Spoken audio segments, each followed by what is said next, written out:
lo que es cómo es la nutrición de los cultivos, usando en general algunas herramientas asociadas a, a lo que es la agricultura de precisión. Estoy intentando compartir pantalla, a ver si lo logro. Pantalla, compartir. Bueno, y en ese sentido, bueno, la idea de la presentación de hoy, lo único que necesitaría la confirmación de que hice bien, apreté bien los botones y estoy compartiendo. Sí, estás compartiendo y se está grabando. Ambas cosas porque me han encargado esta grabación de varios lugares. Bien, Mucha gente no puede estar hoy aquí, Marcelo, y veo que hay una sala de espera que se está llenando y no logro activarla para que entren, pero básicamente en principio hay interés en esta grabación, así que bueno, hay que guardarla. espero no decir muchas macanas. Eh, no, entonces, el objetivo de la presentación tiene que ver con la delimitación de zonas de productividad y la toma de decisiones de nutrición de cultivos, utilizando herramientas de agricultura de precisión y con algunos ejemplos que tienen que ver más con las condiciones regionales nuestras, que estarían asociadas a lo que es el sudeste de la provincia de Buenos Aires. Lo primero, entonces ya dando inicio, lo primero a mencionar es que existe variabilidad adentro de nuestros lotes de producción. Esa variabilidad está asociada tanto a algunas propiedades, la podemos ver asociada a algunas propiedades de los suelos, como muestra este trabajo de Mercedes Subillaga, ¿no? Que vemos diferencias dentro de los lotes asociados a propiedades de suelo que nosotros usamos para tomar decisiones, como es el nitrógeno de nitrato, como es la humedad inicial de los cultivos, como es los niveles de fósforo.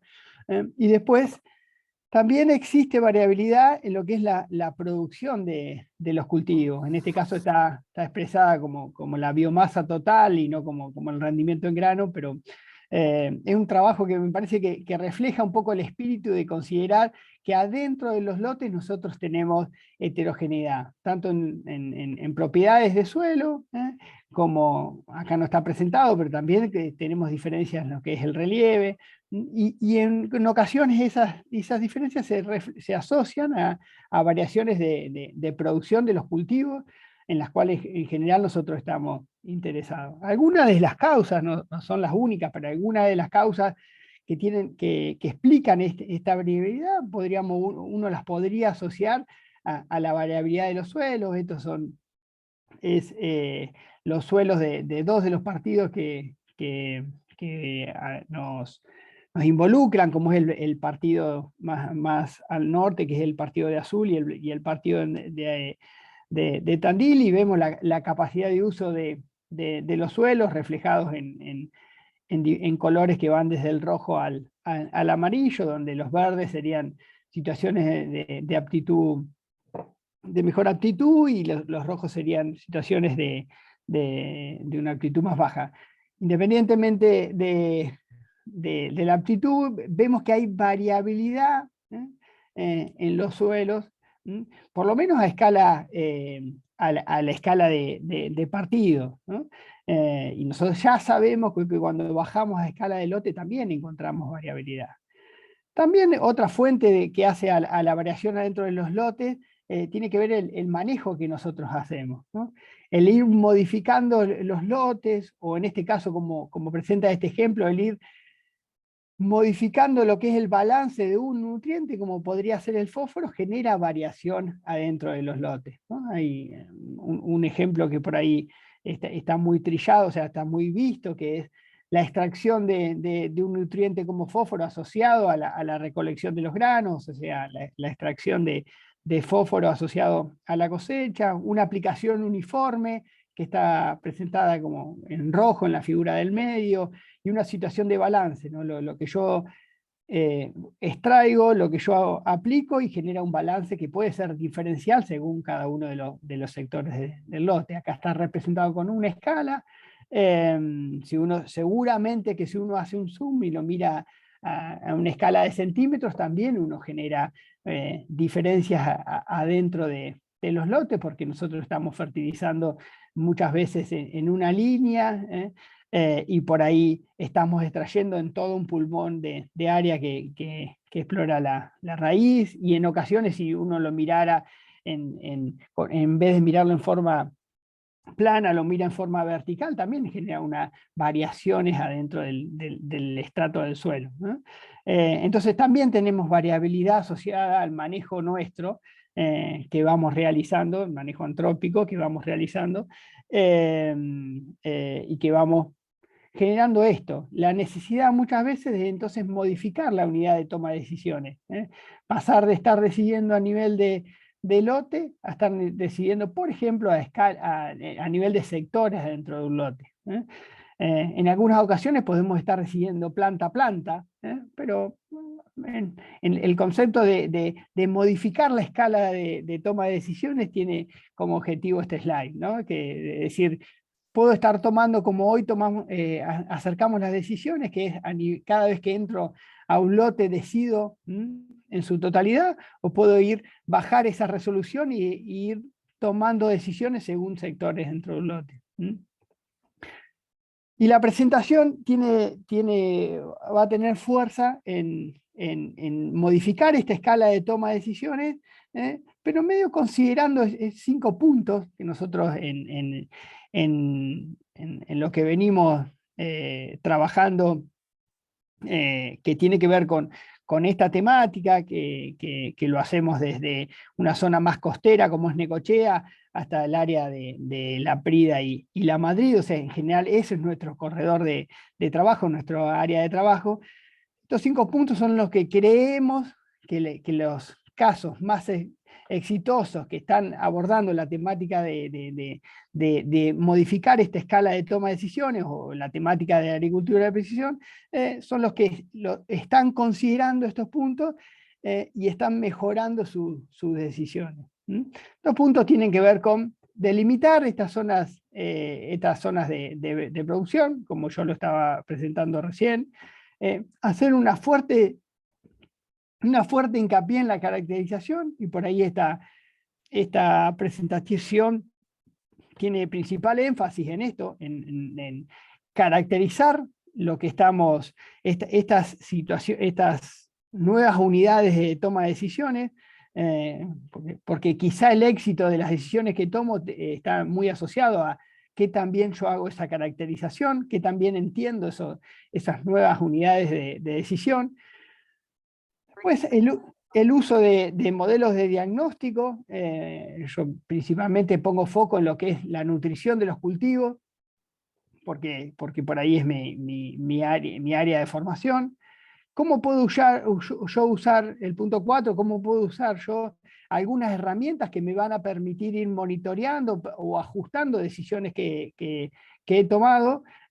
Y cómo algunas propuestas de qué debería analizar, terminado ya el ciclo de ese cultivo, para arrancar o avanzar sobre procesos de mejoras o discutir las decisiones que hemos tomado en búsqueda de ir mejorando campaña a campaña. O sea, por ahí es la secuencia de la presentación, que va a abarcar estos 5 puntos. Y por último, algunos ejemplos de uso quizá que nosotros consideramos más frecuentes, de decisiones agronómicas, según diferentes cultivos, incluso según uso de pastura. A ver.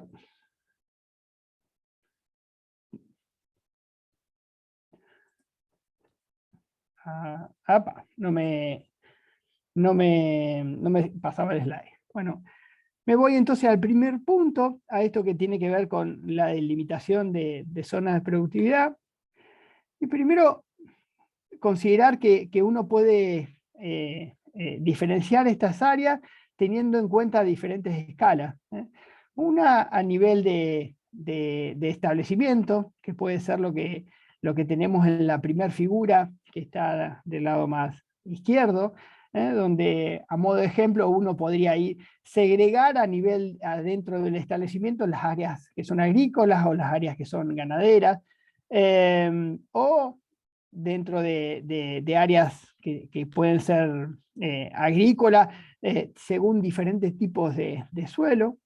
Esto, en nuestra zona, quizá esta variabilidad a nivel de establecimiento está muy asociada a la consideración del relieve, en segregar áreas que son más altas y segregar áreas que son más bajas, y a la hora de caracterizar esas áreas, identificar que estas diferentes posiciones del relieve tienen un periodo libre de helada diferente.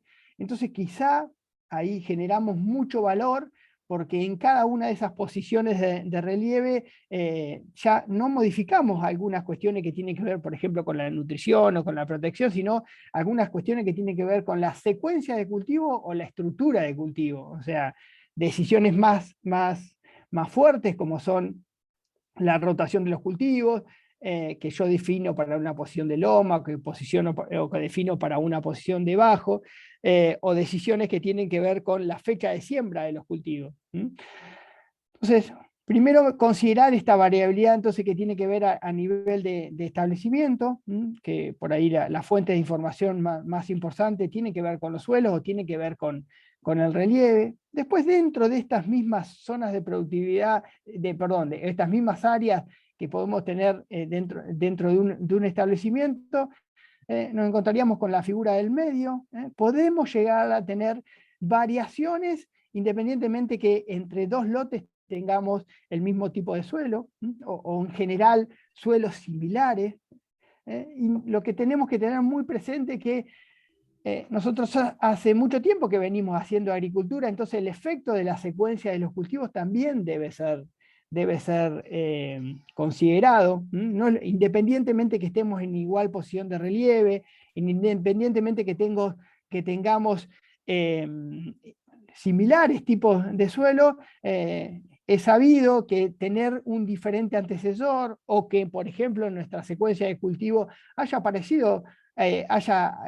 estado presente, por ejemplo, el cultivo de papa, generan en el futuro condiciones diferenciales que deben ser consideradas, y uno debe tenerlas en cuenta para las decisiones. Entonces vemos la variabilidad a nivel de establecimiento, vemos la variabilidad asociada a considerar los diferentes tipos de lotes y el manejo que hemos hecho en cada uno de esos lotes, y después sí, bajamos y vemos la variabilidad que tenemos dentro de un lote. Y ahí sí llegamos a esta que está presentado en esta figura como esta unidad, nuestra unidad de toma de decisiones, que es lo que tenemos, el área presentada en la parte derecha inferior, eso que está en color verde, que podría ser nuestra zona de productividad, nuestro lugar donde vamos a tomar decisiones, que cuando revisamos su secuencia, puede ser un área de alta productividad de un lote, del lote 5, para ponerle un nombre, que ese lote 5 viene con una secuencia de cultivos, y empiezo a retroceder en esta escala, ¿no? Viene de una secuencia de cultivo y viene de un manejo de los lotes que tuvieron, por ejemplo, como antecesor el cultivo de papa y que fueron regados, y acá apareció el agua con X nivel de RAS. Y además viene de un tipo de suelo. Entonces, yo debo considerar toda esa información a la hora de definir estas nuevas unidades de toma de decisiones. Lo tengo que tener presente. Seguramente esta área color verde, la zona de productividad alta del lote 5, no sea igual, o yo no tome las mismas decisiones que la zona de productividad alta del lote 3, que viene con otra secuencia de cultivo o que está en otra posición de relieve. Por ahí el mensaje final de este slide tiene que ver con eso. Y muchas veces en procesos que avanzan sobre la temática de la agricultura de precisión o de la limitación de zonas dentro de los lotes, hacemos mucho foco en segregar áreas dentro de los lotes sin tener, y a veces tomamos después las mismas decisiones para todas las zonas de productividad alta que tenemos en los lotes, sin tener en cuenta que estamos en ocasiones mezclando diferentes posiciones de relieve, independientemente de que dentro de cada uno de esos lotes sean zonas de alta productividad, vienen de diferentes posiciones de relieve o vienen con diferente tipo de antecesor, ¿no? Nos vamos a achicar el área de decisiones, pero la agrupamos con otras que son vecinas y no necesariamente son iguales. Una cuestión, siguiendo con este punto de limitar zonas de productividad, una cuestión a la hora de hacer estas delimitaciones de zonas dentro de los lotes, que como yo les comentaba, podría ser considerada planta a planta o zona a zona, o diferentes zonas, como está planteada en esta figura, es la información que yo utilizo. Yo puedo segregar hacia áreas dentro de los lotes usando información de propiedades de suelo, como pueden ser los niveles de fósforo. Puedo usar información del relieve, ¿no? Puedo segregar la zona A que sea la loma, la zona C que sea el bajo. Puedo mirar los cultivos anteriores, entonces segregar con información de mapas de producción, o puedo integrar diferentes capas de información.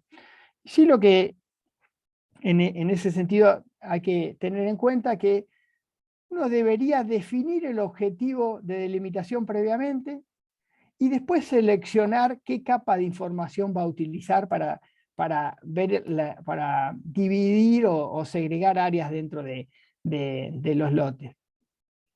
¿Cuáles podrían ser los objetivos de limitación de zonas de productividad o zonas dentro de un lote? Puede ser que esa segregación me divida según alguna propiedad de suelo de interés, por ejemplo, que me divida según áreas con altos niveles de fósforo, con bajos niveles de fósforo, o que me divida según los niveles de humedad.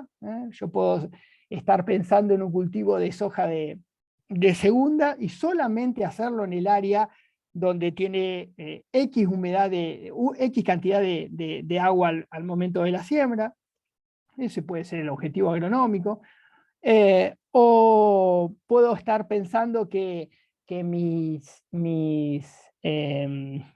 objetivo sea segregar áreas dentro del lote según contraste en la producción del cultivo de maíz. Entonces, según el objetivo, no necesariamente es la misma metodología que tengo que utilizar. No hay mucha información asociada a esto, o por ahí es un área donde me parece que sería bueno enriquecer, pero este es un ejemplo, hecho para el norte de Buenos Aires. Yo traigo un ejemplo que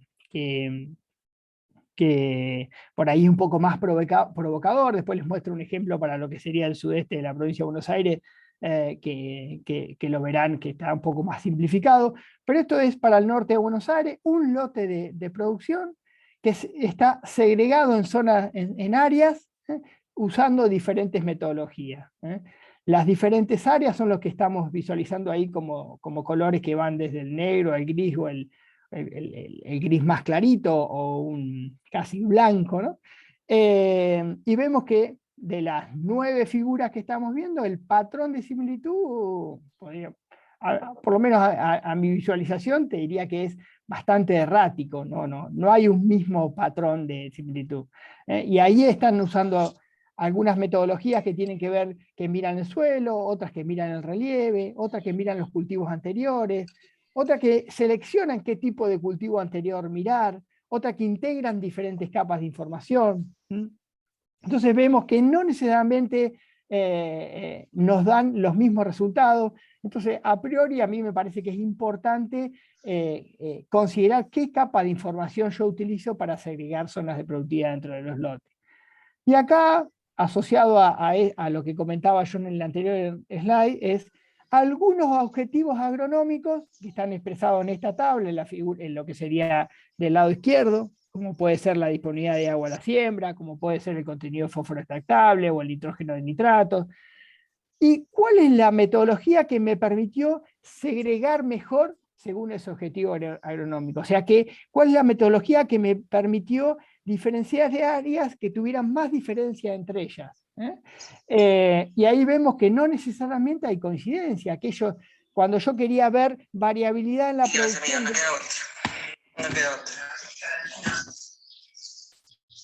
Tenemos como una interferencia. Cuando yo quería ver alguna metodología que me segregue según producción, en este caso del cultivo de trigo, parecía ser más deseable mirar al cultivo de trigo o a la producción de otros cultivos en años anteriores. Cuando yo quería ver variabilidad en la oferta de fósforo, parecería ser que mirar el relieve era la mejor metodología. Entonces, esto solamente como un disparador a tener en cuenta lo siguiente: definamos el objetivo y después consideremos cuál es la metodología a utilizar según ese objetivo que yo me estoy proponiendo. ¿Qué nos pasa en el sudeste de Buenos Aires? En ocasiones... Sí, ¿Puedo hacer una cosita?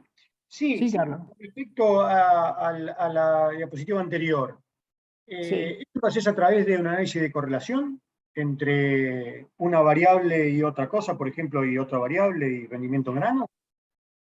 ¿Cómo definís con cuál de todas te vas a quedar para definir un área? Capaz que lo decís más adelante, ¿no? Pero... No, lo conversamos ahora.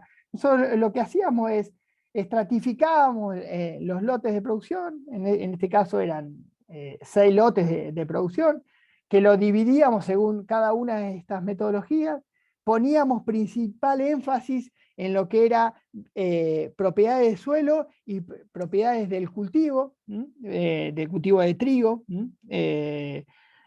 propiedades que estaban asociadas a lo que era la producción del cultivo y propiedades que estaban asociadas a lo que es la producción de cultivo y la disponibilidad del nitrógeno, ¿no? Y asociada a la eficiencia y demás. Y lo que hacíamos es, instalábamos, cuando tenía que ver con propiedades de suelo, hacíamos un muestreo estratificado según cada una de las metodologías. Después testeábamos los valores de p-value. Cuanto más capacidad de segregar teníamos, el p-value era más significativo o eran valores menores. Y algunas metodologías no nos permitían, por ejemplo, para alguna de las propiedades de suelo, encontrar diferencias. Los datos disponibles no nos permitían. Lo mismo hacíamos con lo que era la producción de cultivo. Segregábamos e instalábamos ensayos diferenciales. Este mismo trabajo lo hicimos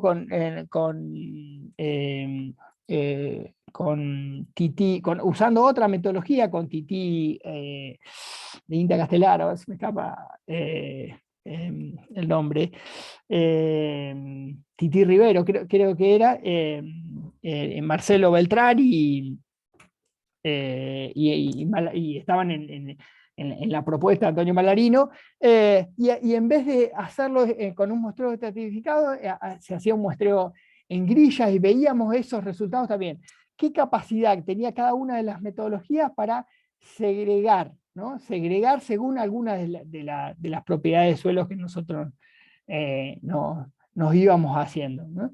Entonces, ahí empezábamos a detectar que algunas eran tenían más capacidad que en otras en algunos aspectos, y estaban muy asociadas a qué se debían las variabilidades dentro de producción en esa zona. Recordemos norte de Buenos Aires, en general variabilidad asociada a fases de erosión. Entonces vos podés ponerle altos niveles o variabilidad en los niveles, por ejemplo, de fósforo en los suelos, y eso no explica la variabilidad de la producción de los cultivos. Entonces podíamos ver que en líneas generales, para ver esas variabilidades de producción, era deseable mirar los cultivos, la producción de los cultivos anteriores, y cuando queríamos ver la disponibilidad por ejemplo, de materia orgánica de los suelos, no estaba asociada a la producción de los cultivos anteriores, sino estaba asociada muchas veces a lo que era la posición en el relieve, ¿no? Si uno se hubiese armado previamente un esquema de decisión y pensaba a partir de algún modelo a cómo explicaba la variabilidad, seguramente hubiese acertado en casi todas las hipótesis, porque se asociaban bastante lo que después fue lo que mejor explicó con la pregunta que uno se hacía inicialmente. Nos vamos a lo que es el sudeste de Buenos Aires, y acá la limitante de producción por ahí está un poco más clara, y en ocasiones nos ayuda el relieve, se asocia al relieve. Estos son un ejemplo de cuando hicimos el mismo trabajo en lo que sería lote de producción acá en Tandil, donde la limitante que definía la variabilidad de producción cuando mirábamos los cultivos estaban muy asociados a la profundidad de la tosca, y donde se asociaba situaciones de profundidad más reducida, de suelo más reducida, con posiciones de relieve más alto. En general, nosotros usábamos diferentes metodologías, y ahí sí el patrón de variabilidad que encontrábamos era en líneas generales similar. Entonces se nos complicaba un poco menos.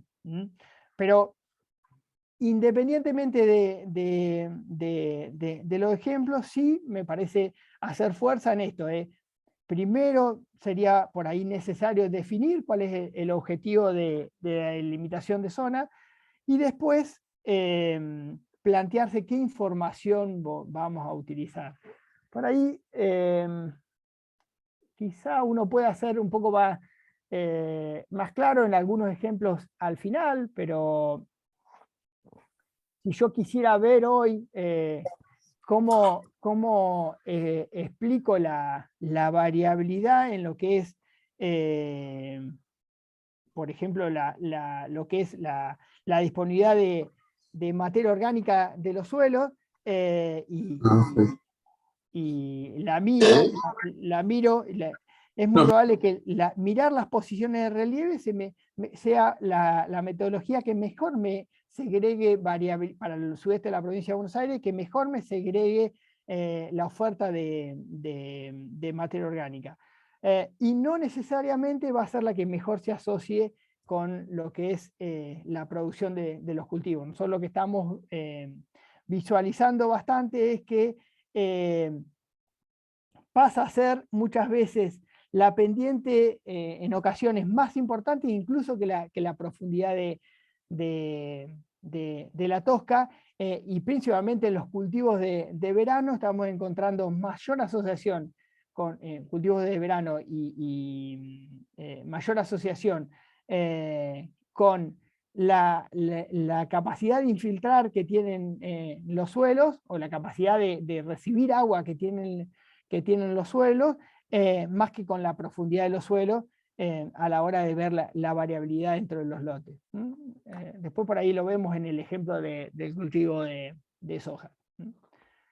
Entonces, intenté hacer algún esfuerzo en comentarles qué consideraciones tener en cuenta a la hora de limitar zonas de productividad, que tienen que ver con esto de mirar el suelo o mirar a diferentes escalas, perdón, no suelo, sino a escala de establecimiento, a ver la variabilidad entre los lotes, después mirar la variabilidad que tenemos adentro del lote de producción. A la hora de ver la variabilidad del lote dentro del lote de producción, dos cuestiones que nos parece que sumarían, que es definir un objetivo previamente y en función de eso seleccionar qué información voy a usar para segregar zonas con objetivo de ver variabilidad según ese objetivo que me planteé previamente. Y el segundo punto tiene que ver con hacer una caracterización de de cada una de esas nuevas unidades de toma de decisiones, hacer un esfuerzo en lo que sería la caracterización. ¿Cuáles son los aspectos que nos parecen más importantes a tener en cuenta? Bueno, primero es qué tipo de suelo, ¿no? ¿Qué tipo de suelo? Enseguida nosotros para nuestras zonas nos vamos a mirar qué capacidad de almacenar agua tiene ese ambiente, ¿no? Me parece que en parte es una cuestión que en general nos define después la expectativa de productiva que vamos a tener. Pero sí es importante esa caracterización. Pensemos que después vamos a tomar decisiones en busca de mejorar el manejo. Entonces, una buena caracterización de esos ambientes, que en general no necesariamente es lo que estamos haciendo, por eso también el énfasis en la caracterización, cuando estamos tomando decisiones, bajando esta unidad de escala y tomando decisiones, no estamos haciendo un esfuerzo en caracterizar esos ambientes. Es cierto que la tarea se nos multiplica. Antes de tener, ahora en vez de tener caracterizados los lotes, tenemos que caracterizar sectores adentro de los lotes. Bueno, pero bueno, es el esfuerzo que se nos requiere en función de mejorar las decisiones que estamos tomando. Entonces miramos los suelos, miramos la producción que venimos teniendo en estos suelos. En general vemos también que no terminamos de entender o no terminamos de hacer buenas aproximaciones a la producción que podemos alcanzar en cada uno de esos ambientes. Cuando uno mira, por ahí ya lo voy a mostrar en un slide más al final, pero cuando uno mira qué capacidad de predecir tenemos de la producción de cada uno de esos ambientes, teniendo en cuenta que predecir la producción de cada uno de esos ambientes está muy asociado. ¿Estás escuchando? Poné ahí. A ver. Predecir la producción de los cultivos está muy asociado a los modelos después de diagnóstico y recomendación de nutrición que yo voy a usar. O sea, en alguno de esos modelos es una fuente de información que debo aportar.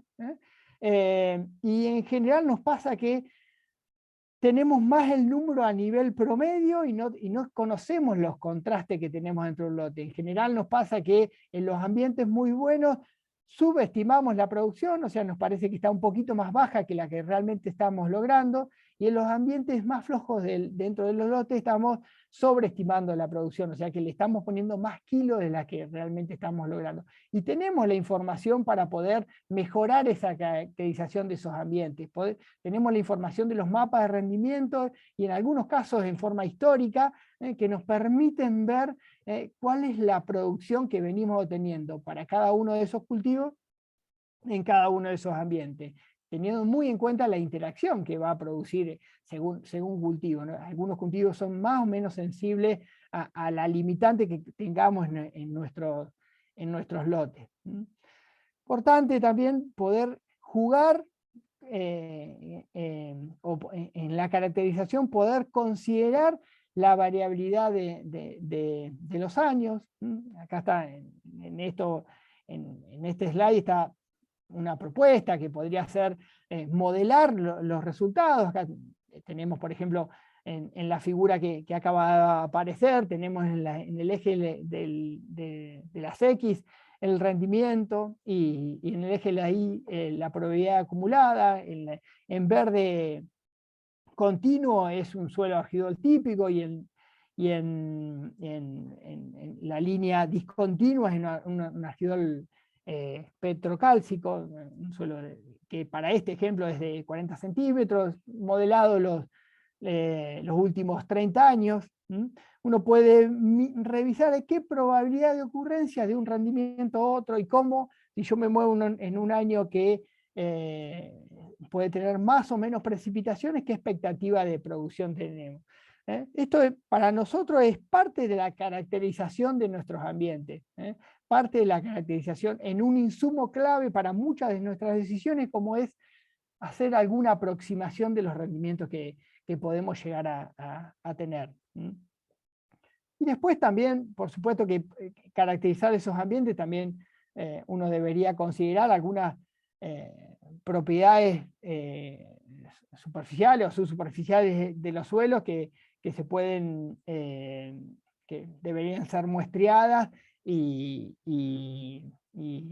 uno puede disponer de esta información con diferentes métodos. Puede ser, como está la figura de la izquierda, una propuesta de un muestreo estratificado o un muestreo por puntos. Cada uno tiene sus ventajas y sus desventajas, o un muestreo en grilla, y seguramente en función de la variable, la disponibilidad de recursos, y cuáles sean los principales objetivos que yo me establezco para estas propiedades del suelo, definiré la metodología. Pero un énfasis en lo que es la caracterización, en cuanto a qué suelo estoy produciendo, qué expectativas de producción, mirando los cultivos anteriores, y para la coyuntura de cada campaña también debería mirar cómo son las propiedades superficiales, principalmente de aquellas capas de información que después son parte de algunas de mis decisiones. Sí, una cuestión que me parece que en la caracterización abona algo de que veíamos en el punto 1, de delimitación de zonas de productividad. Esta es una figura que por ahí siempre a mí me gusta mostrar, es un análisis descriptivo, un análisis de componentes principales, donde uno mete más de una variable, en este caso son variables todas de suelo, y te permite en forma descriptiva ver cómo uno construye nuevas variables a partir de esta, y en forma descriptiva uno puede ver cómo se asocian las observaciones, ¿no? En la figura del lado izquierdo, uno tiene las observaciones, los diferentes símbolos, que ahí son triángulos, cuadrados y redondeles, corresponden a diferentes establecimientos. Los que están negros son las zonas son observaciones hechas en zonas de productividad alta, los que están en grises en zonas de productividad intermedia, y los que están en vacíos son de zonas de productividad baja.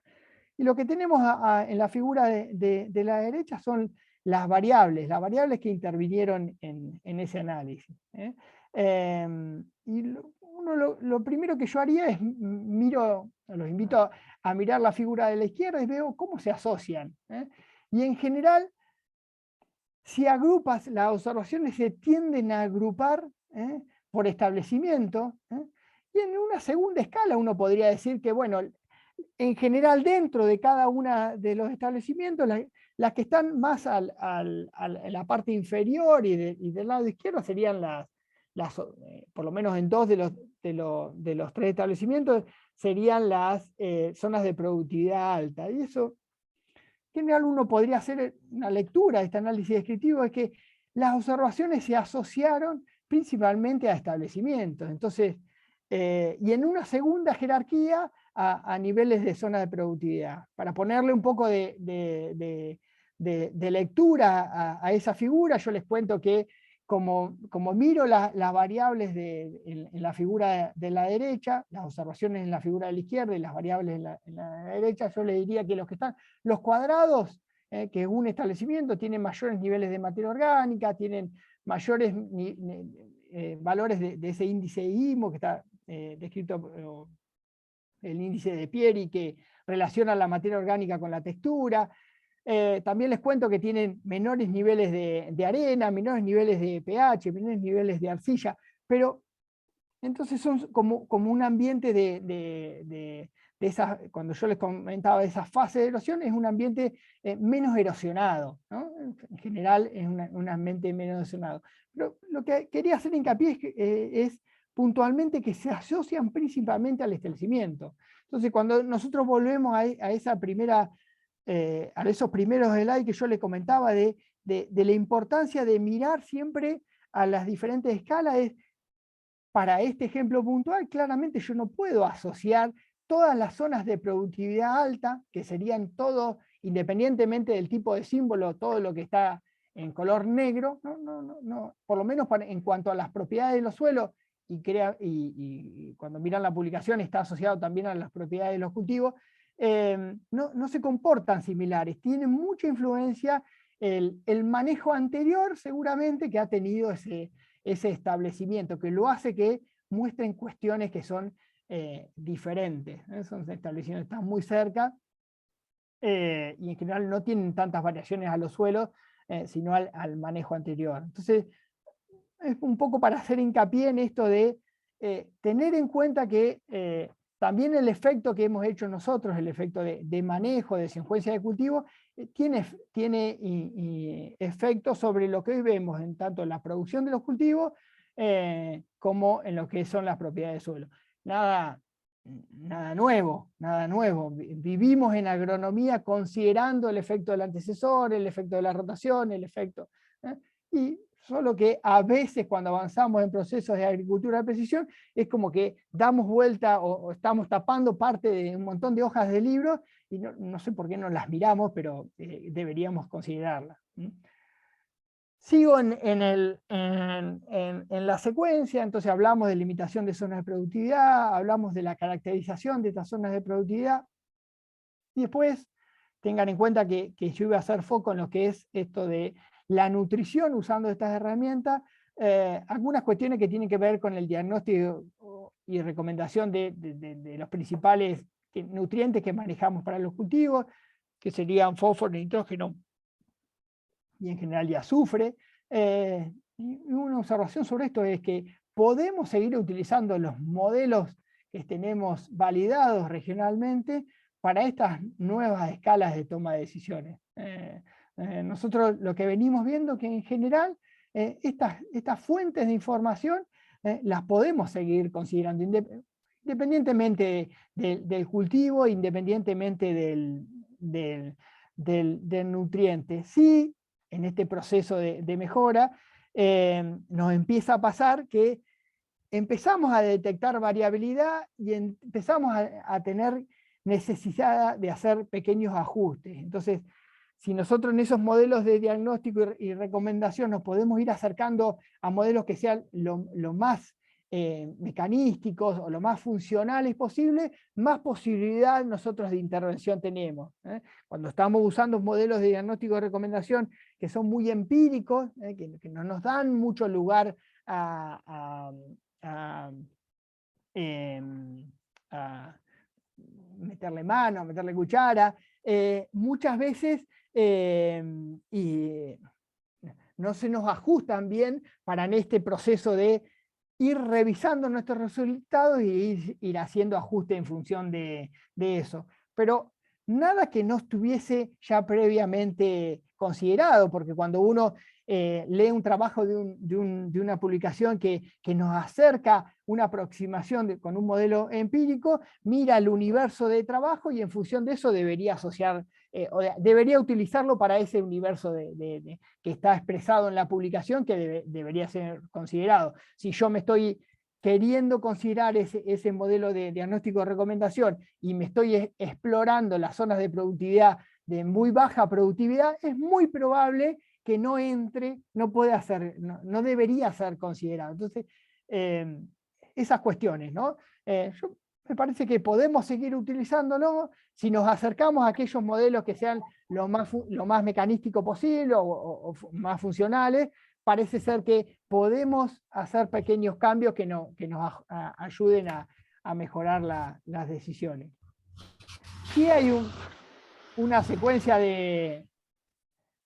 sí hay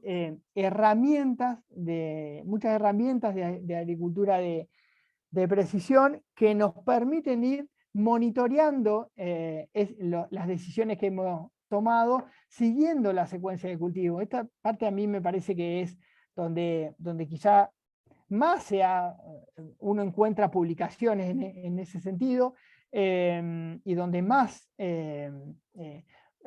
creo que diferentes sensores nos van a ayudar a mejorar, que tiene que ver con el monitoreo y sintonía fina durante el ciclo de cultivo, el punto número 4, y parece ser muy necesario esto considerarlo. Acá o por lo menos para mi visión.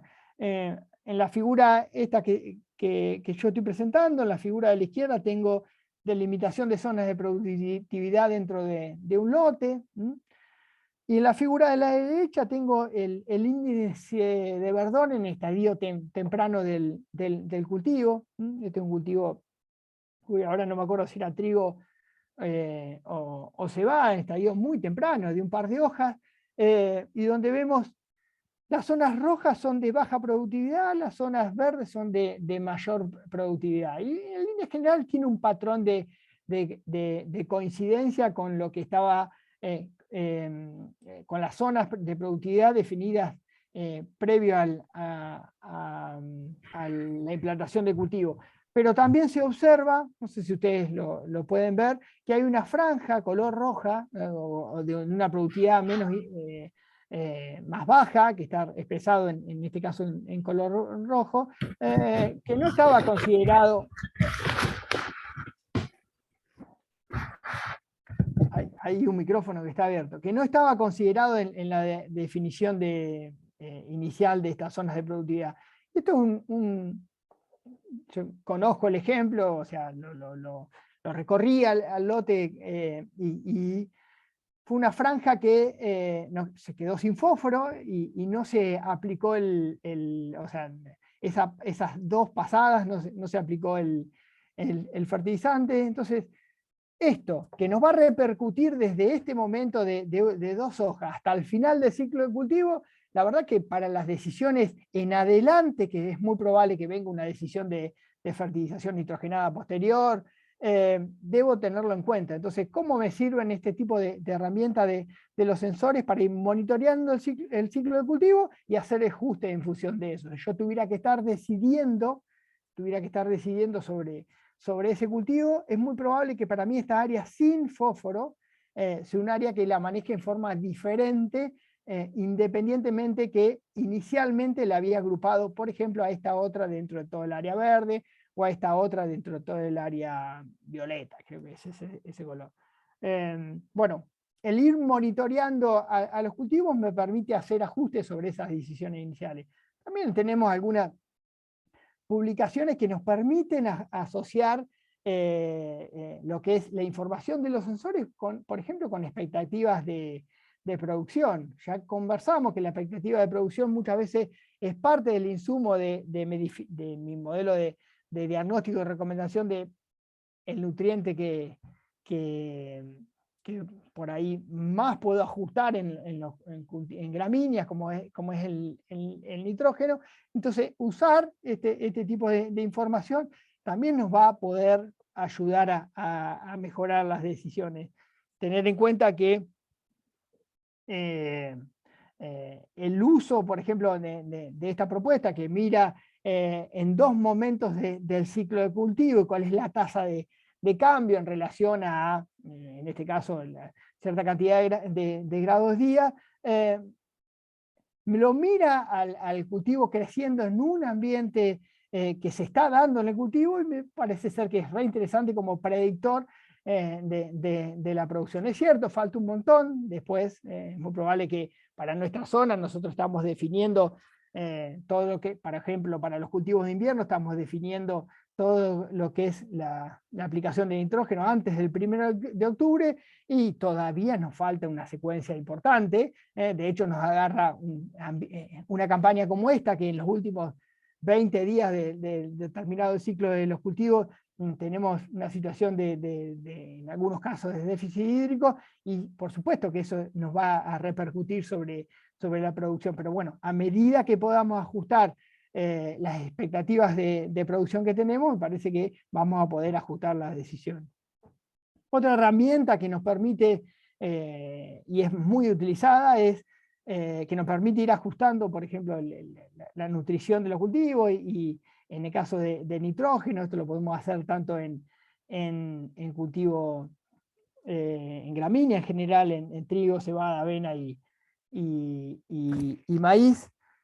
Es la confección de alguna franja de suficiencia. Nuestra zona usa bastante la franja de suficiencia. Nuestra zona tiene la característica de disponer de precipitaciones durante el periodo que va desde pleno macollaje hasta un nudo. Entonces nos permite hacer ajuste de nitrógeno, porque por lo general ese nitrógeno es utilizado por el cultivo. Nosotros estábamos acostumbrados a hacer en esta zona más de una aplicación de nitrógeno en los cultivos de invierno, no así en el cultivo de maíz, pero hoy tenemos herramientas en el cultivo de maíz que nos permiten hacer aplicaciones en estado más avanzado. Y el uso de la franja de suficiencia nos permite ir monitoreando esa decisión que tomamos inicialmente con esos modelos que yo les comentaba que podemos considerar, y ver cómo está evolucionando y qué ajuste tenemos que hacer. En este ejemplo puntual, la figura de la izquierda, la franja de suficiencia se puede visualizar, que este valor en diagonal, ¿no? Y donde podemos ver que esa franja de suficiencia del resto del lote se observa un delta, cuando eso uno lo cuantifica y lo asocia con algunas propuestas que hay. Para este ejemplo puntual había deficiencia de nitrógeno, entonces era un lote a corregir, y para el ejemplo de la derecha, ese delta entre la franja de suficiencia y el lote era menor, y para esta consideración no había que corregir. Pero lo importante es, independientemente de esto, es que podemos ir utilizando algunas herramientas que nos permiten ajustar esas decisiones que hemos tomado inicialmente. En estadio más avanzado, acá dos ejemplos para el cultivo dos ejemplos para los cultivos de trigo y cebada, pero también hay algunas propuestas para lo que es el cultivo de soja, que algunos índices que se asocian ya no con propiedades, con la producción de los cultivos, perdón, sino con algunos aspectos que tienen que ver con la calidad de los cultivos. Y en este caso un índice, el Tecario Savi, una asociación, esto es un trabajo hecho en conjunto con Jorge Gonzalo Montaner, que asocia lo que es ese índice con los niveles de proteína, en este caso en el cultivo de trigo, y algo similar en el cultivo de cebada.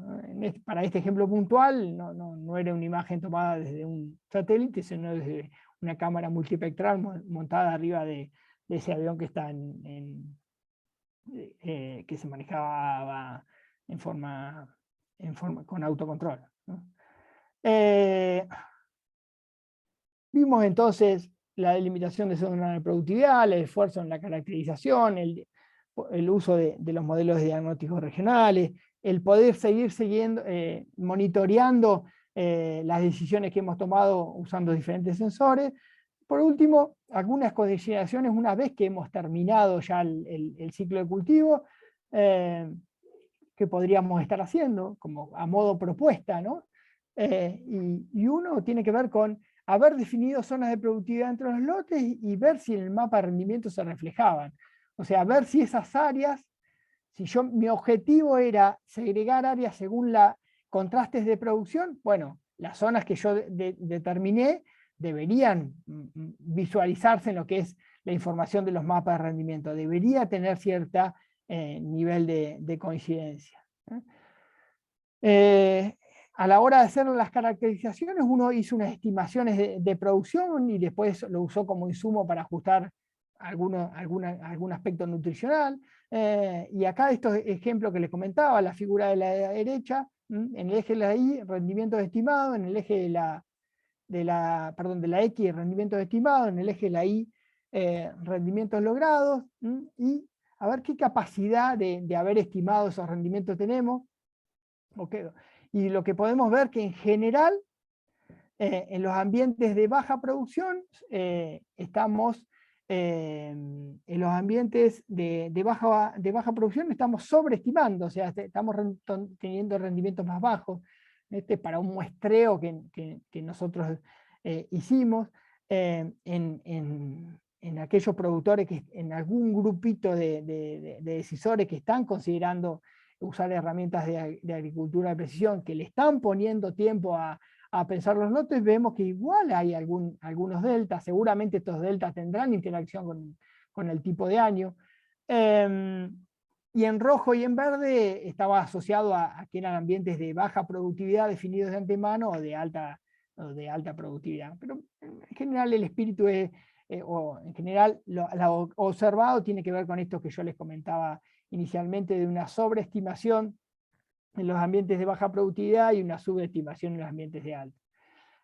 Cuando vemos la relación entre los rendimientos que estamos, o entre la oferta de nitrógeno por tonelada de grano producido y los rendimientos logrados, vemos que también tenemos algunas consideraciones asociadas. Estas son unas primeras pistas para ver cómo me está funcionando ese modelo que yo estoy considerando para ajustar nitrógeno. Y por lo menos nos pone a discusión lo que estamos considerando. Puede que tenga que chequear yo algún aspecto que si usé, por ejemplo, un modelo de balance simplificado, puede que tenga que revisar algún aspecto de expectativa de producción, revisar algún aspecto de aporte de nitrógeno inicial, o algún aspecto de relación de nitrógeno que yo requiero por tonelada de grano, algún aspecto de la eficiencia que le pongo a cualquiera de estas cuestiones, teniendo en cuenta que nosotros muchas veces simplificamos y ponemos el mismo nivel de eficiencia al nitrógeno que está aportado por minimización, que al nitrógeno que está aportado por el suelo, que al nitrógeno que nosotros aportamos como fertilizante. Bueno, son aspectos en general que nos permite disponer de los datos para revisar algunas cuestiones para considerar mejoras en adelante. Otro ejemplo de cuestiones que uno puede mirar es esto que yo les mostraba inicialmente, el efecto que estamos haciendo con lo que es el fósforo. En la figura de la izquierda es la extracción de fósforo, valores azules son más altos que los valores rojos o que los valores amarillos, ¿no? Y en la figura de la derecha es el balance de fósforo, ¿no? Cuando estamos en áreas amarillas son situaciones neutras, las azules es enriquecer en fósforo el suelo, y lo que sería en rojo son empobrecer de fósforo en el suelo, o por lo menos generar balances que sean negativos. Una cuestión, por ahí lo muestro en el slide, sí, lo muestro en este. Una cuestión que también nos ayuda a revisar las decisiones que estamos tomando es empezar a considerar, analizar el contenido de nutrientes, por ahí de los principales, en lo que son los granos. Principalmente si podemos tener esta información según las diferentes zonas de productividad y con un degradé de lote, y por ahí nos empezamos a encontrar algunas situaciones que nos permiten hacer ajustes en adelante. Empezamos a encontrar situaciones donde esas relaciones entre los nutrientes no parecen ser las adecuadas. Por ejemplo, para esta situación vemos que cómo nos varía el contenido de fósforo en los granos. Seguramente hay situaciones donde estamos generando una oferta, o sea, donde estamos en extracciones en el orden de 5 kilos por tonelada de grano, y situaciones que estamos en 3. Puede que sean situaciones que estamos exigiendo mucho, o poniendo en una situación por ahí de déficit algunos ambientes. Empezamos a identificar algunas situaciones donde el azufre puede ser considerado. Bueno, en general, disponer de esta información nos hace revisar algunas de las decisiones que estamos tomando, pero necesitamos tener la información. Pasé entonces por las diferentes etapas que les quería presentar, que me parecía interesante compartir con ustedes, y comentarles algunos ejemplos de lo que nosotros vemos como que por ahí más se está utilizando en la región, como, o sea, en esto de modificar la escala de toma de decisiones, ¿qué es lo que más vemos que los productores están utilizando? Me voy a las pasturas. Muchas veces en procesos de intensificación ganadera,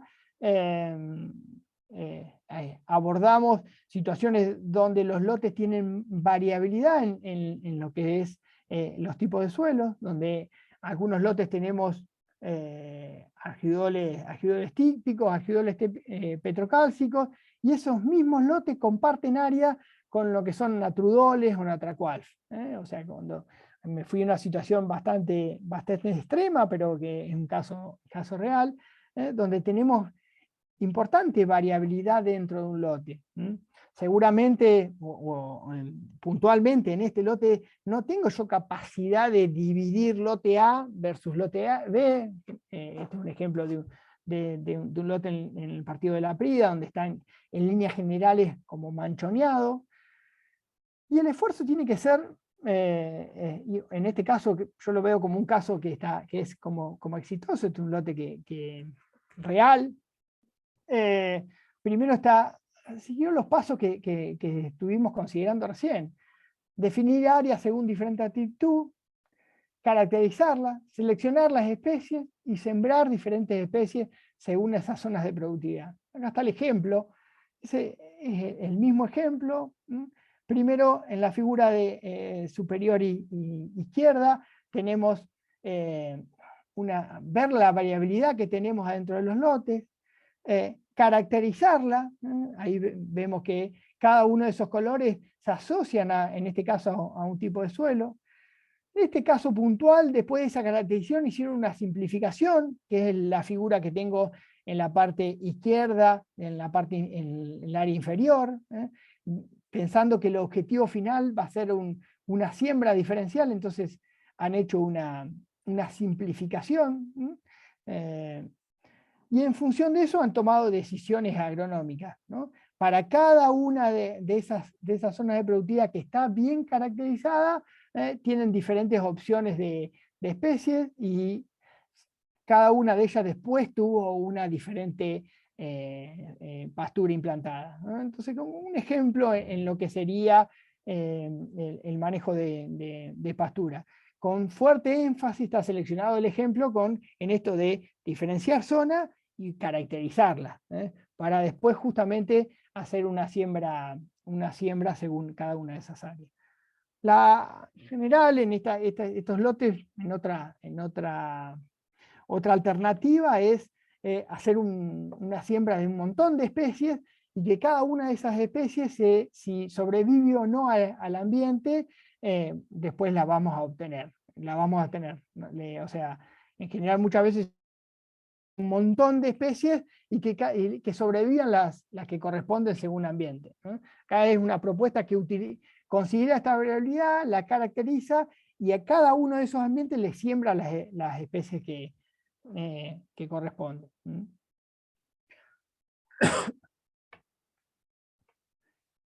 Otro de los principales usos que tiene la región, y por ahí me parece que este es el que más valor le genera, es, y está bastante bien descripto y incluso cuantificado su efecto, su aporte económico, en un trabajo que hizo Juan Pablo Monzón y Calviño, bueno, y otros autores, que lo que hacen es ver la variabilidad que tienen a nivel de establecimiento, con fuerte énfasis en identificar el periodo libre de heladas y la profundidad de los perfiles, y en función de suelo, y en función de cada uno de esos ambientes, poner diferentes secuencias de cultivo. En general esto ha sido bastante adoptado, principalmente en la zona más serrana de nuestros dos partidos, y cuando uno analiza la propuesta, tiene una fuerte peso la caracterización, el entender cada uno de esos ambientes, el identificar cuál es el periodo libre de heladas en cada uno de esos ambientes, en función de eso, secuencias de cultivo o decisiones de estructura de cultivo para cada uno de esos ambientes, ¿no? Y en el trabajo está cuantificado cuál es el aporte sobre la producción, sobre la disminución de la variabilidad de la producción, y sobre el incremento de los resultados económicos. A mí me parece que en nuestra región este es el principal aporte que tiene la agricultura de precisión. Cuando bajamos en escala y ya nos vamos a nivel de los lotes, principalmente lo que es trigo y cebada, y también podríamos decir en girasol y maíz, es el manejo del nitrógeno. Y el manejo del nitrógeno tiene fuerte peso en tres aspectos. Una que es diferenciar zonas de productividad, ajustar expectativas de producción y fertilización diferencial, y después monitorear el cultivo con alguna franja de suficiencia, principalmente en las gramíneas para hacer ajustes. Pero esto también lo estamos considerando para el cultivo de maíz, no por ahí la franja de suficiencia, pero sí el considerar expectativas de producción y en algunos ambientes de mayor producción ya incorporar, por ejemplo, el nitrógeno en el cultivo de girasol. En el maíz, como uso frecuente, se incorpora también lo que es la modificación de la densidad. En el maíz también se incorpora la modificación de la densidad y está bastante asociado a la expectativa de producción el número de plantas. Y en el girasol también es algo a considerar la variabilidad o que muchos productores lo consideran, la variabilidad de la densidad según expectativa de producción, con un solo aspecto que siempre se considera, es que en general hay que cuidar bastante de las plagas al cultivo de girasol, más que nada cuando uno baja densidad, porque a todas las plagas les gusta el cultivo de girasol y no tiene tanta capacidad de compensar cuando nosotros modificamos la densidad. Cultivo de soja, en general nosotros visualizamos que es donde menos ha participado o avanzado lo que es decisiones de tanto de densidad como de nutrición, según la variabilidad que tenemos en los cultivos. Y este es un esfuerzo que hizo un establecimiento de acá, de la región, junto con nosotros y con Don Mario, en a ver cuáles serían las mejores propuestas que podíamos hacer según la variabilidad que teníamos dentro del lote. Eligieron un lote muy variable, donde tenían diferencias en el periodo libre de heladas, o sea, dentro del mismo lote, mucha diferencia de relieve que genere diferencias en el periodo libre de helada, diferencia en la profundidad de la tosca, del suelo, perdón, donde tenían ambientes muy someros, del orden de 30 centímetros, y ambientes donde no encontrábamos tosca los primeros 150 centímetros, donde también teníamos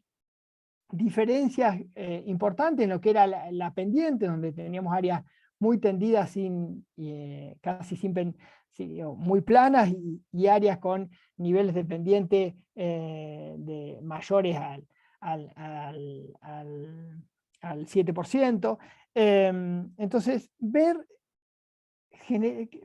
cómo se comportaba el cultivo de soja según esa heterogeneidad. Lo primero a observar es que el periodo libre de helada, para este ejemplo, fue la campaña pasada y por ahí no se dieron las heladas tardías esperadas, pero las temperaturas mínimas en general tienen diferencias de 2 grados según la posición de relieve, siempre más fresco el ambiente más bajo. Que cuando tenemos esas diferencias podemos en algunos ciclos no completar el cultivo. Este es el ejemplo del experimento realizado. Son 4 fechas de siembra, 5 materiales de diferentes ciclos, y donde podríamos ver si uno haría el corte alrededor del primeros días de abril. Vemos que hay un montón de ciclos que no se terminan, y es una información parte de la caracterización y que puede utilizar este crecimiento. Y este es el cuadro final de opciones de decisiones que puede llegar a tomar el establecimiento, que tienen que ver con seleccionar cultivar, que tienen que ver con seleccionar fecha de siembra, que tienen que ver en líneas generales principalmente con esos dos aspectos. Entonces, en el cultivo de soja nos cuesta un poco más, en general cuesta un poco más, pero estas decisiones podrían ser alternativas a tener en cuenta cuando uno tiene variabilidad dentro de los lotes, ¿no? Resumiendo, entonces, porque ya finalizando, es 5 cuestiones que nos parecen importantes a la hora de avanzar en procesos de agricultura de precisión, y 2 que en general para nuestra observación deberemos hacer bastante énfasis. Una en la delimitación de zonas de productividad y otra en la caracterización. Y en función de eso, después ajustar las decisiones agronómicas. Vemos, perdón, que estos dos aspectos en los ejemplos que mostré tenían espacio, ¿no? Eran consideradas. Opa. Bueno, Marcelo, muchísimas gracias por esta presentación muy detallada de lo que es el estado del arte en lo que es uso de agricultura de precisión en nuestra región. Y te vamos a pedir la amabilidad de que nos respondas preguntas ahora, ¿sí? Tenemos un ratito destinado a preguntas. Así que bueno, el público puede, pues, si quieren levanten la mano para ordenar lo que es la moderación de preguntas. Estamos abiertos entonces a las inquietudes que ustedes tengan.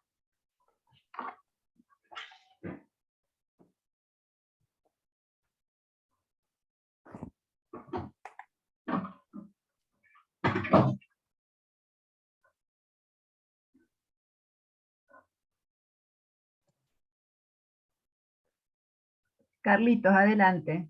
No, yo pregunté a mitad de camino. No la quería dejar pasar. Pero, perdón la interrupción.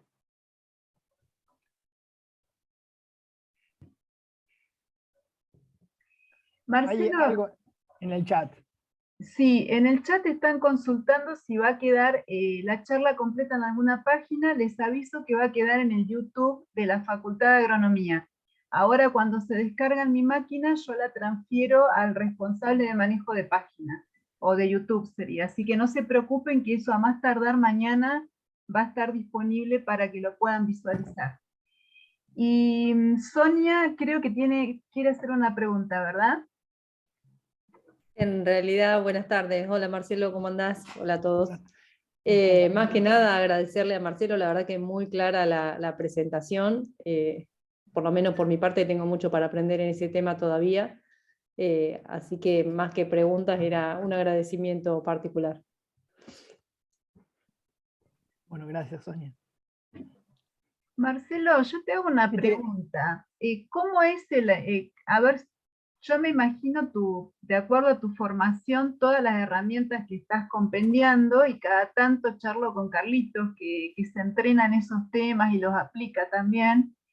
Si vos le tuvieras que contar, acá hay profesionales del medio y alumnos que están a mitad de carrera. Si vos le tuvieras que decir a nuestros alumnos qué tendrían que aprender, porque yo vi acá desde manejo de variabilidad, lo que se llama estadística espacial, muestreo de suelos hay un montón.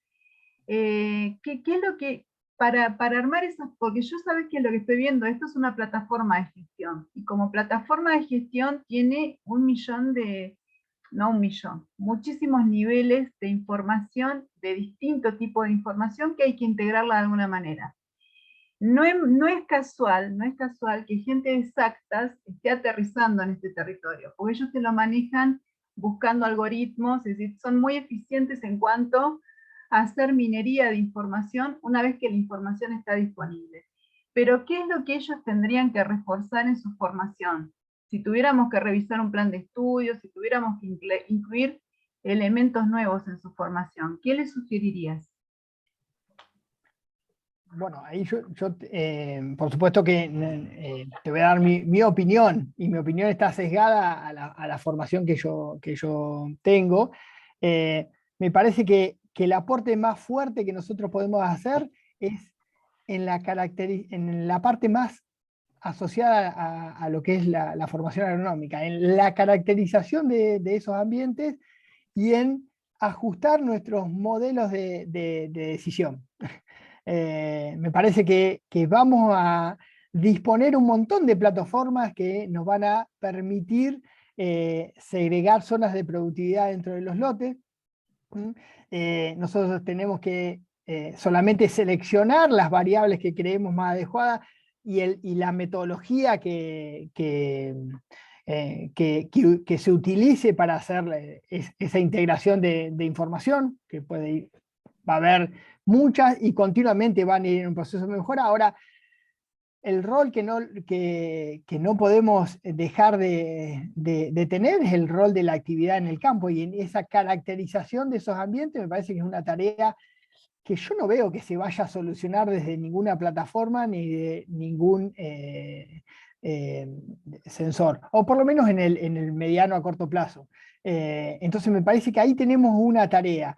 Y después hay para mi observación, hay una segunda consideración a tener en cuenta, es, bueno, en lo que es la definición, por ejemplo, después en lo que es la nutrición de los cultivos y demás, vamos a utilizar algunos modelos que nos van a ayudar a decidir, y ahí tenemos que ser lo suficientemente inteligentes para, según lo que yo caractericé, elegir el más adecuado. Me parece que no es un proceso a simplificar, sino es justamente nosotros al modificar la escala de decisión estamos complejizando. El complejizar nos lleva a más tarea y nos va a dividir la tarea. Una parte va a ser nuestra y otra parte va a ser de otros, porque van a tener otras formaciones.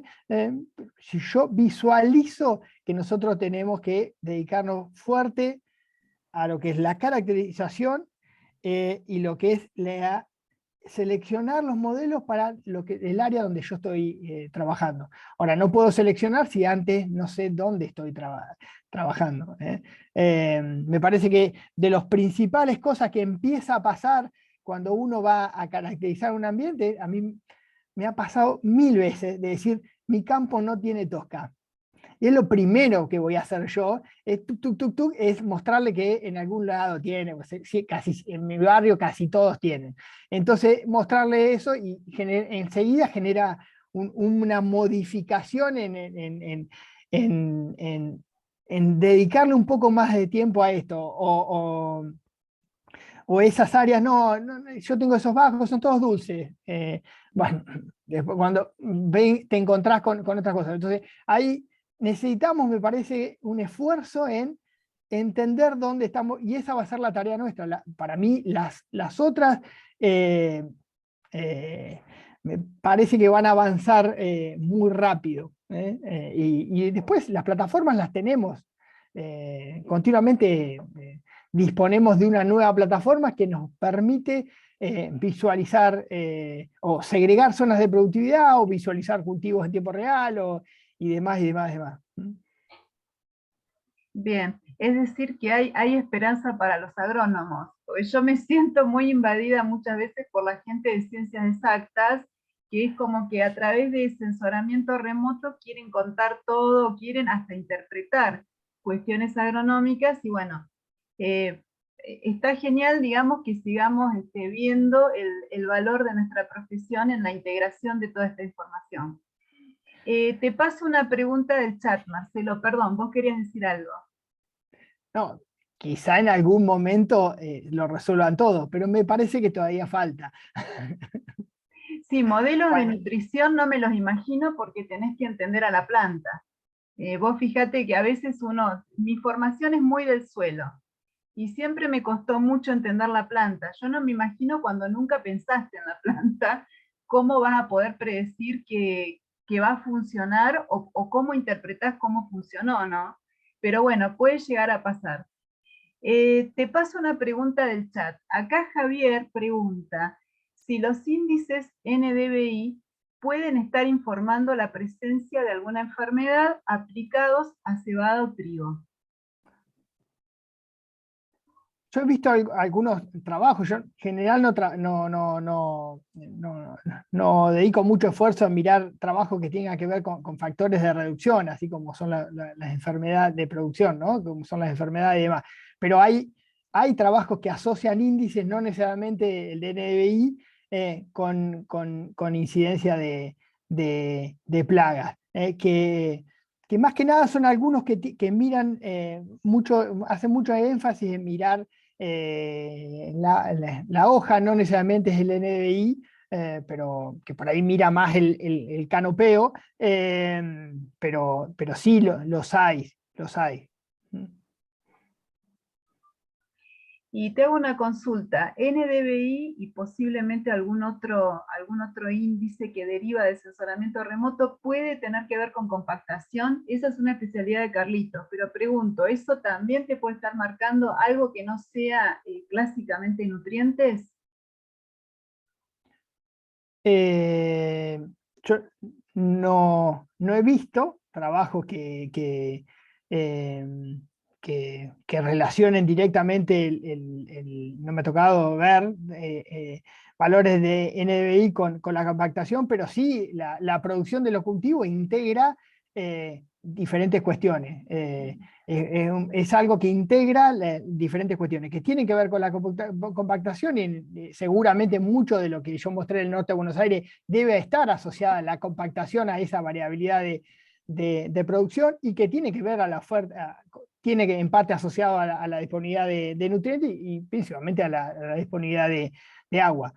Lo que yo quiero decir es que es muy probable que la compactación pueda ser por lo menos estimada o visualizada en algunas cuestiones, en algunos lotes, cuando la limitante es esa, mediante índices que miren a los cultivos, como el NDI. Bien.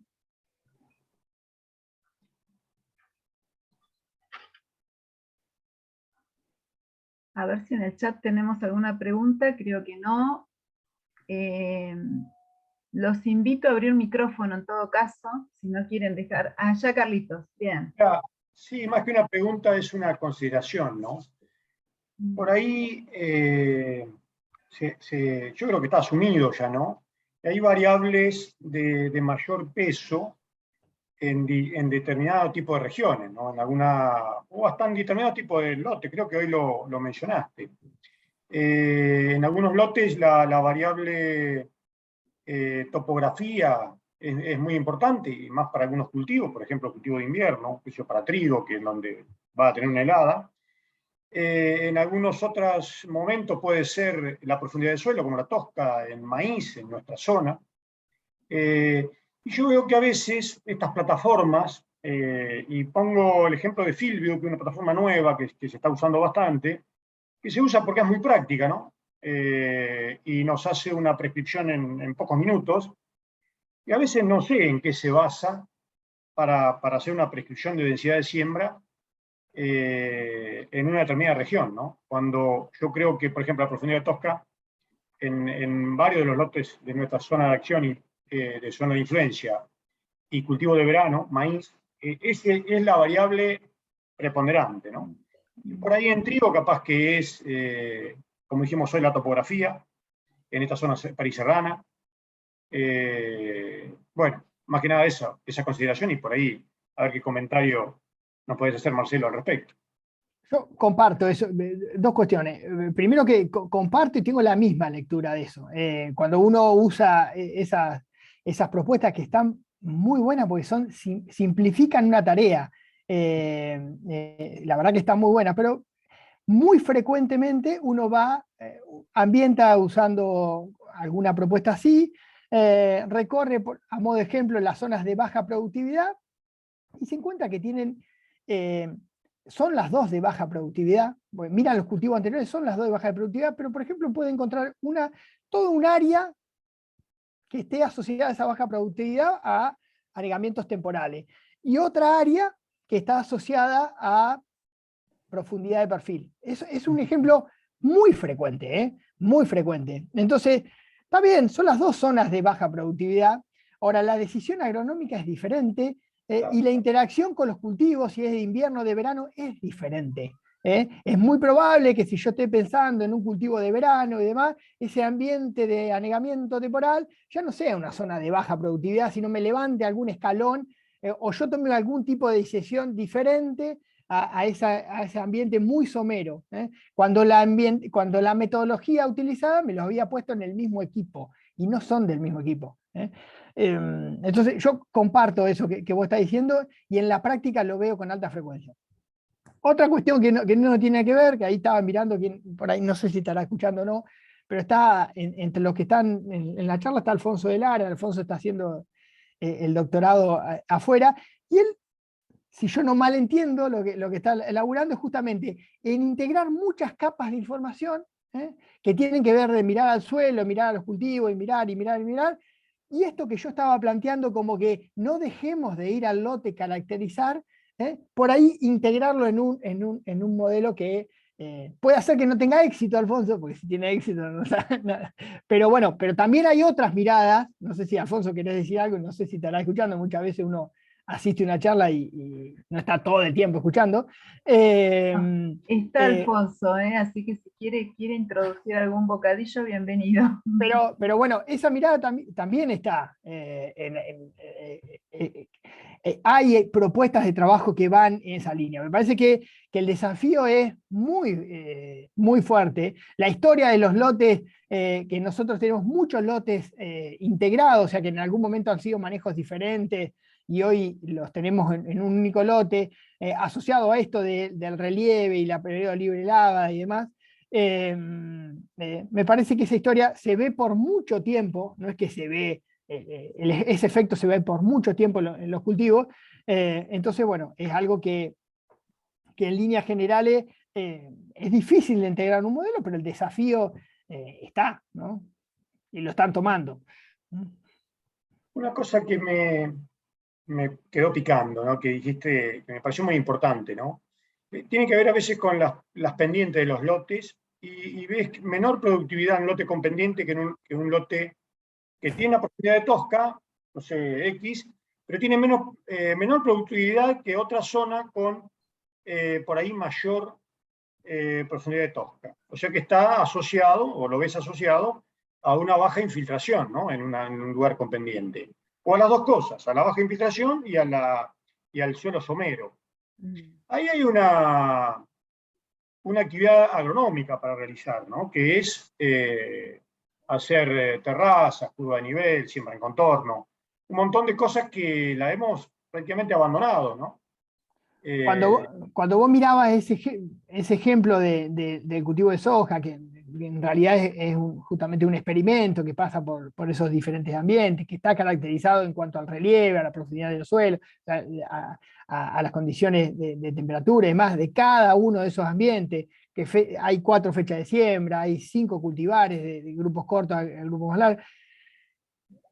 La variable que muestra más, que se asocia más con la producción, justamente es ese índice, no me acuerdo, de topografía de terreno, no me acuerdo bien cómo es que es el nombre, uno que está publicado por Matías Rufo en más de un trabajo, que justamente está muy asociado al relieve y a la pendiente. Son los ambientes que en forma criolla son los que ceden agua, que no reciben de ningún lado. Son esas situaciones de alta pendiente en posiciones cóncavas, y en general son suelos que están en profundidad que no es tan limitante como la parte más alta, pero se asocian muchísimas veces a ser los ambientes que menos producen, pero siempre en ambientes como nuestro barrio, en zonas más serranas, ¿no? Pero a mí también me llamó la atención. Yo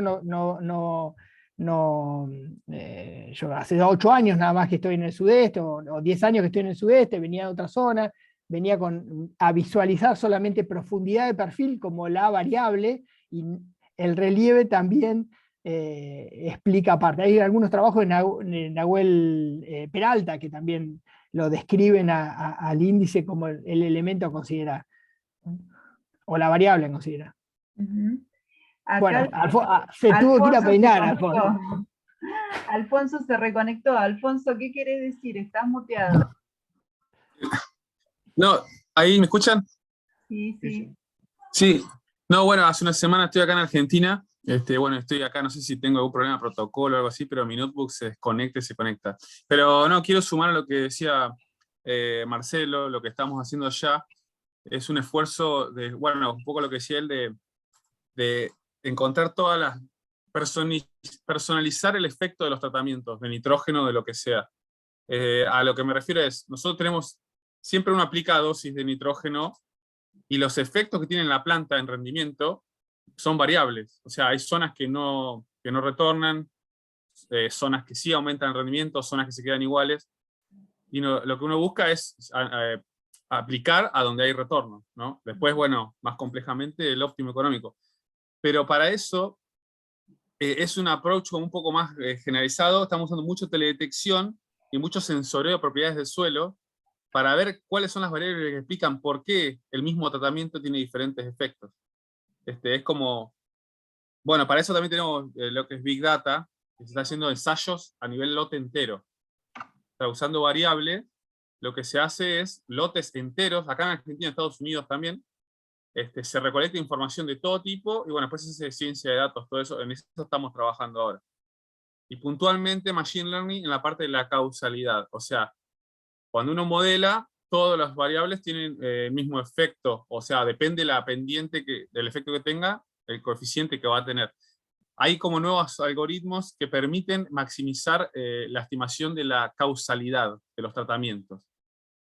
Da para hacer una charla de cómo lo hace, pero bueno, yo creo que particularmente yo me estoy enfocando en ese ramo de Machine Learning, que es no analizar correlaciones o relaciones, sino empezar a buscar causalidad.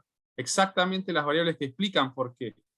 Porque si uno analiza variables que son correlacionadas, no necesariamente están explicando, o sea, matemáticamente están explicando, pero no agronómicamente. Entonces puede haber problemas de hasta hacer manejos opuestos, si no sabes interpretar agronómicamente lo que dice la información. Pero bueno, no sé si sumé porque escuché un poco más o menos lo que hablaba Marcelo. Estamos en contacto con él. Pero bueno, son distintas perspectivas de atacar el mismo problema. Alfonso, Pero tiene que ver con esto, de hacer una caracterización, independientemente de cómo lo hacemos, si a campo, con sensores y demás, y armar modelos que expliquen eso, ¿no? y que no sean tan empíricos, sino como decía más Exacto, sí. Alfonso, que sean lo más mecanístico posible, los más funcionales posibles. Sobre esa línea. Claro. Bueno, eso es algo que se llama, es una rama media nueva que se llama Causal Machine Learning. Es justamente la causalidad, porque Machine Learning, bueno, yo estoy hablando mucho de eso, es muy buena para predecir observaciones. O sea, vos podés, con una base de datos, podés predecir muy bien el rendimiento. Pero el rendimiento es una variable que a nosotros nos interesa maximizar, no nos interesa predecir el rendimiento. Lo que nosotros queremos predecir es el efecto del nitrógeno en todos sus niveles. Porque uno aplica, por ejemplo, 0, 50, 100 y 150 de nitrógeno. Pero el óptimo económico puede que pase a nivel...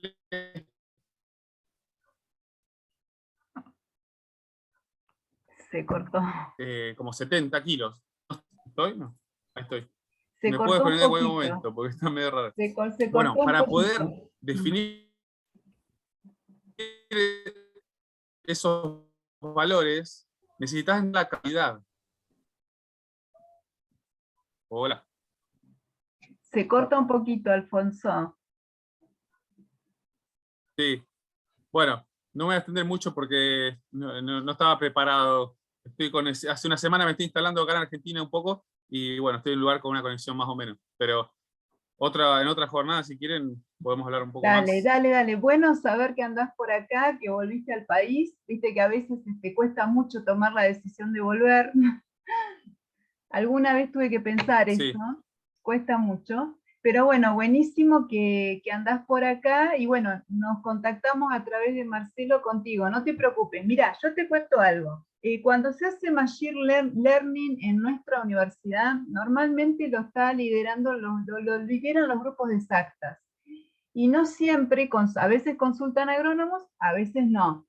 Y fíjate que vos ya introdujiste un nuevo término, le pusiste causal, que yo no lo tenía el causal, Machine Learning, con lo cual evidentemente, y voy a una pregunta que hay en el chat, Marcelo, porque Bien. en función a toda esta discusión, un graduado nuestro, Luis, está preocupado por conocer qué modelos estadísticos usás. Me temo que no hay uno solo.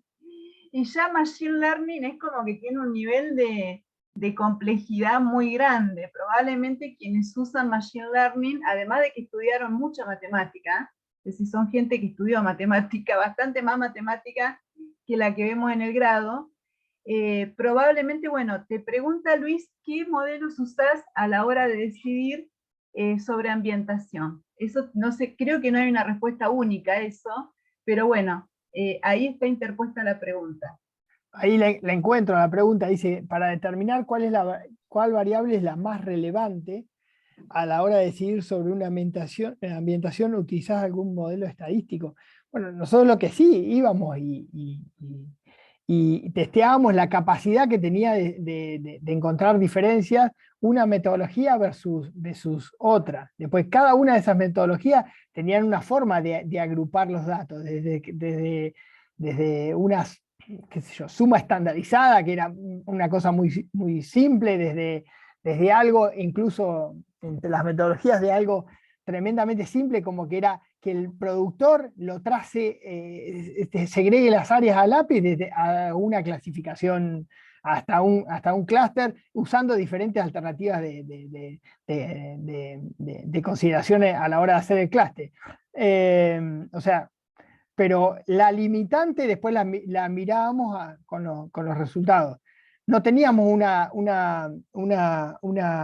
capacidad de hacer el trabajo que está proponiendo Alfonso, de mirar cuáles son las causales de la variabilidad. Ese trabajo no hemos hecho. Y hoy, en forma práctica, no, es la interpretación. Hoy yo lo considero como que es la interpretación agronómica la que hay que hacer. No lo estamos haciendo en forma estadística, estamos mirando cuál sería la variable que para nuestro conocimiento previo generarían mayor efecto. No estamos haciendo lo que está proponiendo Alfonso, que me parecería ser que interesante. Lo bueno, me cambio de tema, lo que decías vos recién, lo bueno que ahora te van a tener que considerar, o nos van a tener que considerar a la hora de hacer los análisis. Sí.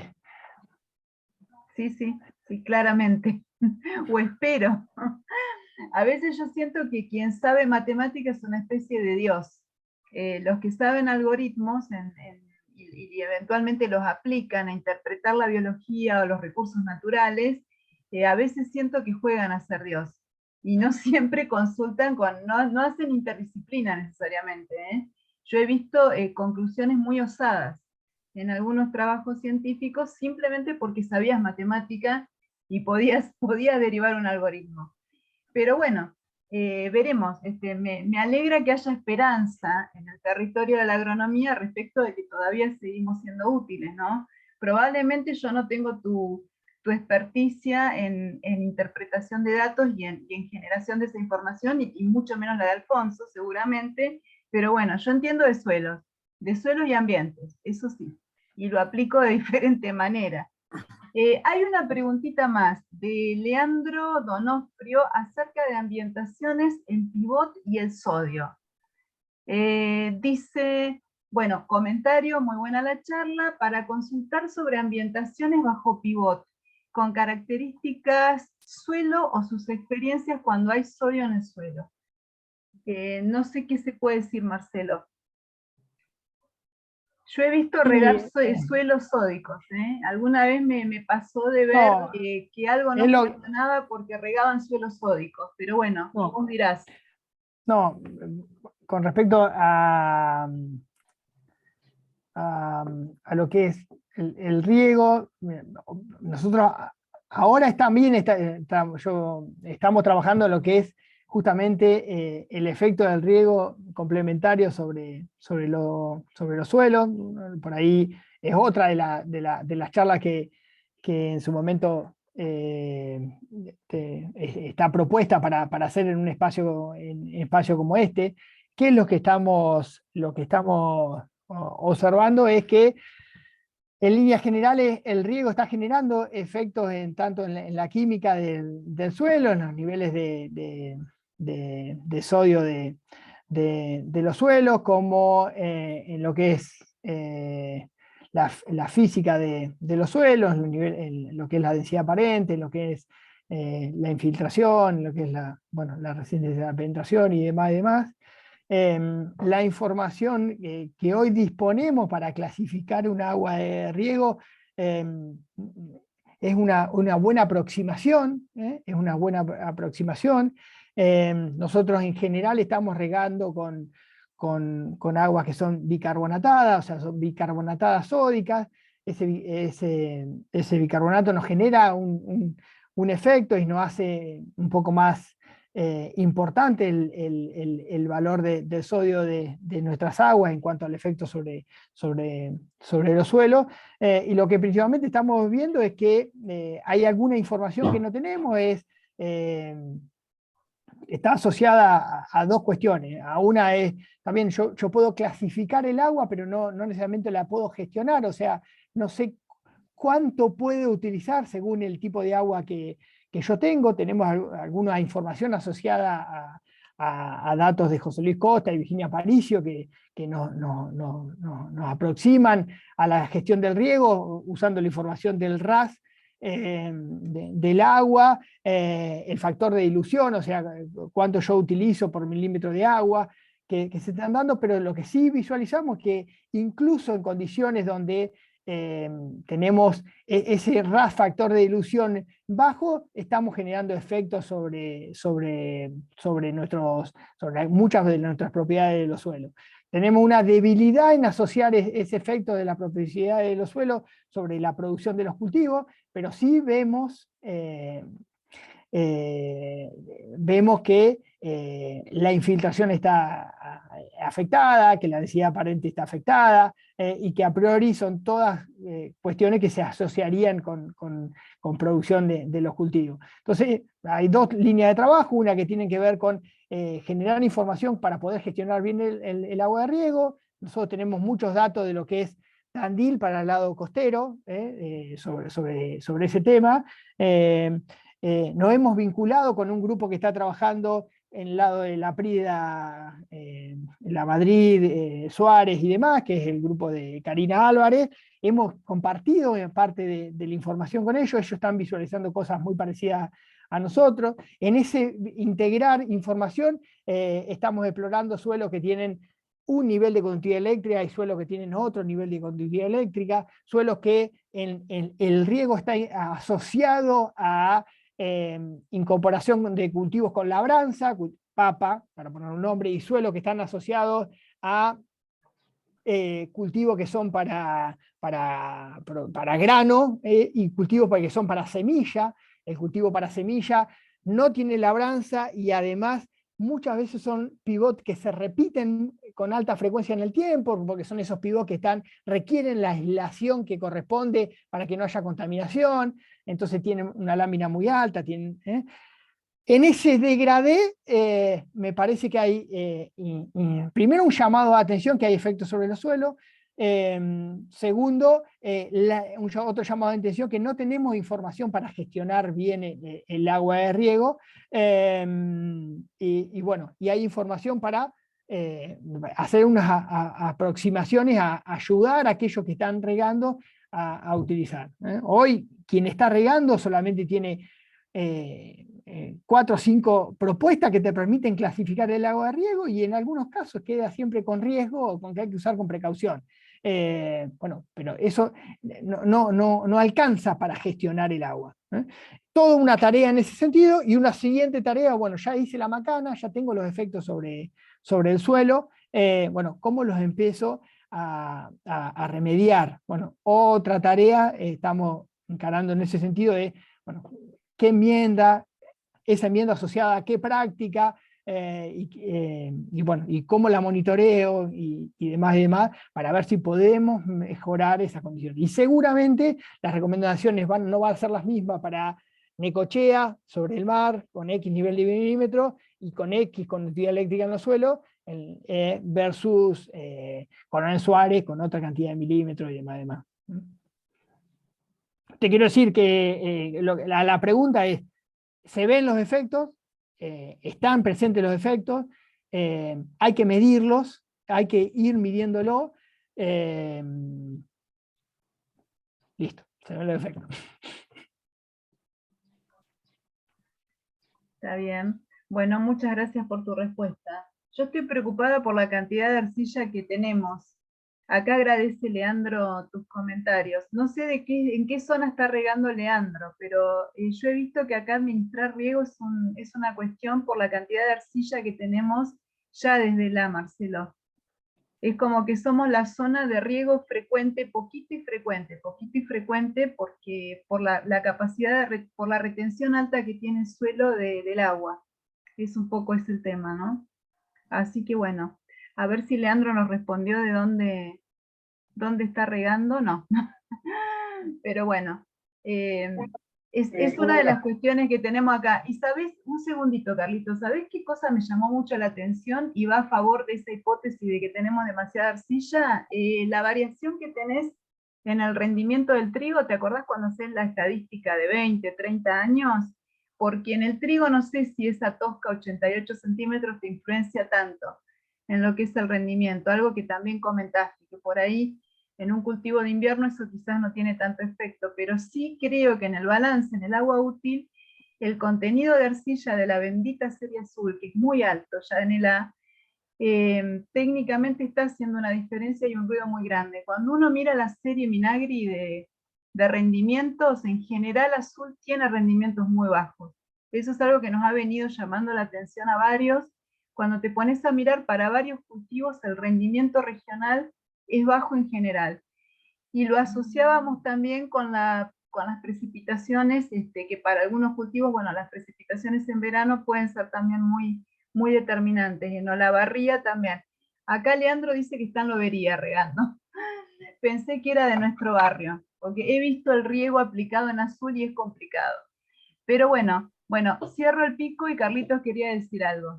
Sí, quería decir algo que lo vengo escuchando en una academia de riego que se ha armado hace poco, en donde parece que en general se está regando con poco criterio agronómico, ¿no? Sin medir, sin siquiera tener una buena medición de la presión de los equipos de riego.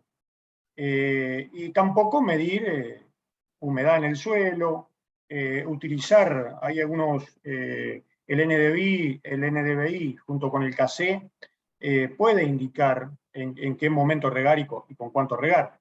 Bueno, esos temas agronómicos parece que no se están teniendo demasiado en cuenta. Es como que está faltando agronomía en el riego en nuestra región. Eso es lo que he escuchado, ¿no?